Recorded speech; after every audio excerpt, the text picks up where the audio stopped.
see that. Thank you to host the CFS Secretariat, the organizers, who are the governments of Norway, Ireland, Finland, and a long list that we have there. And also thanks to, just a clarification, ICSF is a member support organization to the International Planning Committee on Food Sovereignty. But we are speaking here on behalf of ICSF, FAO, and the Office of the High Commissioner on Human Rights, OHCHR. And I want to thank the organizers because at the last minute they were able to accommodate this presentation by these organizations, so they had a very different program planned for you all. But I think it's very connected, so we'll get right to it. So what we would like to, I think, talk about while we do have this entire evening on sustainability, nutrition, and food from the oceans and inland waters.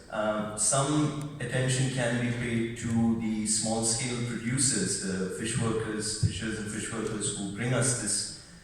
food and who make up a majority of the production and the workforce in the sector. So, just before we dive into the program, I'd like to talk about a few trends in the global fish production that we can notice from the FAO State of Fisheries report. One thing that has to be said right at the outset is the alarming sign that there is a reduction in the small-scale catch, though we would broadly, despite the lack of data, say that 50% of catch, especially in the developing world, comes from small-scale fisheries. This is on a downward trend, especially in the countries that we're beginning to see this in, so India, Indonesia, and a few others, the major fish-producing countries. Along with that, as the Norwegian concept note will also give us a sense of the movement from capture to culture, how aquaculture, starting in 2013, became the dominant fish for food mode of production in global fisheries. And with it, something that is of concern when we talk about food security is the non-food uses of fish. While we know that in the 90s, this peaked for fish meal and fish oil industry at 30 million tons, which is about 30% of global fish production at the time, then it's been on a downward decline. Yet you can see in parts of the world like West Africa or South Asia how the excess capture of very, very important small indigenous species for the fish meal and fish oil industry can affect local food security, and some more attention needs to be paid on this. And finally, it is on inland fisheries, and many of our speakers here will talk about the direct contribution, since most production for inland fisheries in the developing world goes directly for local consumption. We'll hear a lot more about how precious this subsector is to food security, livelihoods for the most vulnerable of communities. So, not that we need any more information on the importance of small-scale fisheries or a definition, but up on the screen you can see what locally, depending on context, we can define as small-scale fisheries, community-based, high on labor, low environmental impacts, and their direct contributions to both food security as well as employment, as you can see, both in the marine and the inland sectors. And this would be across the value chain, not just in the primary sector of fishing. And what we really come down to, which is the meat of this presentation, which is the human rights principles that inform the guidelines, our Bible as it is on small-scale fisheries, and also a lot of the work that many of us in the room do as a part of the IPC. So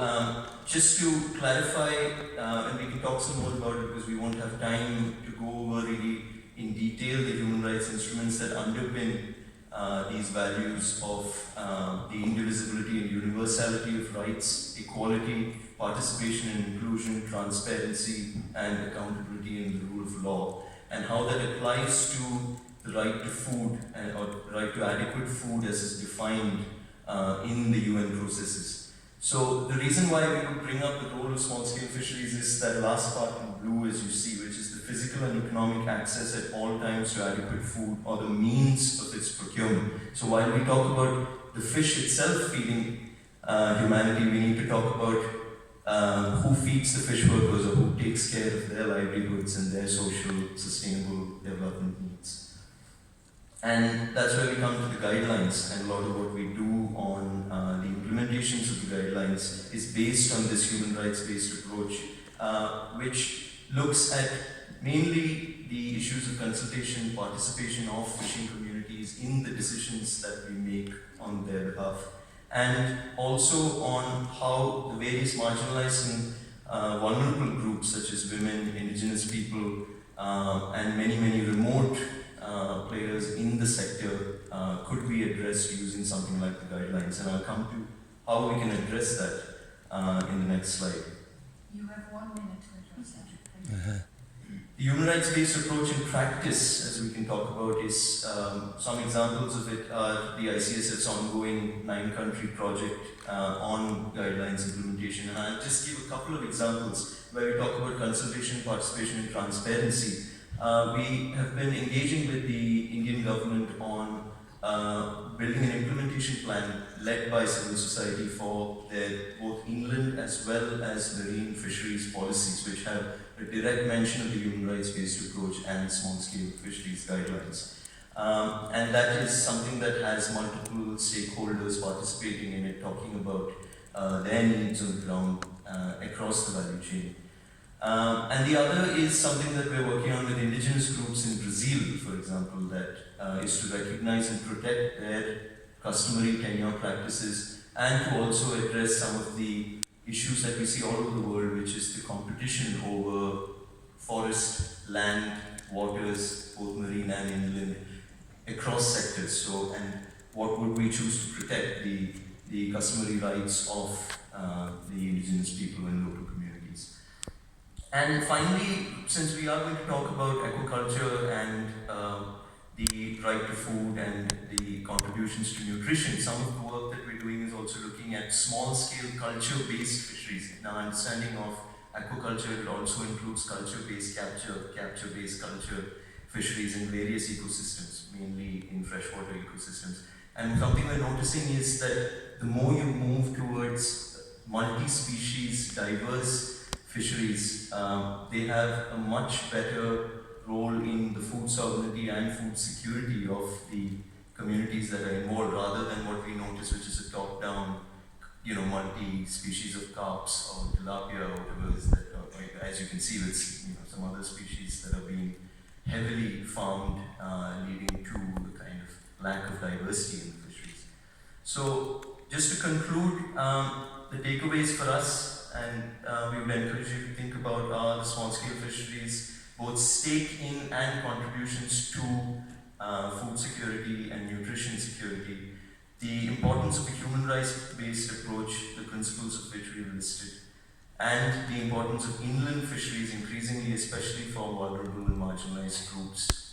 in both inland as well, especially in inland areas. And just a little plug of the International Year of Artisanal Fisheries and Aquaculture 2022, which has been declared by the UN General Assembly, is an opportunity for all of us to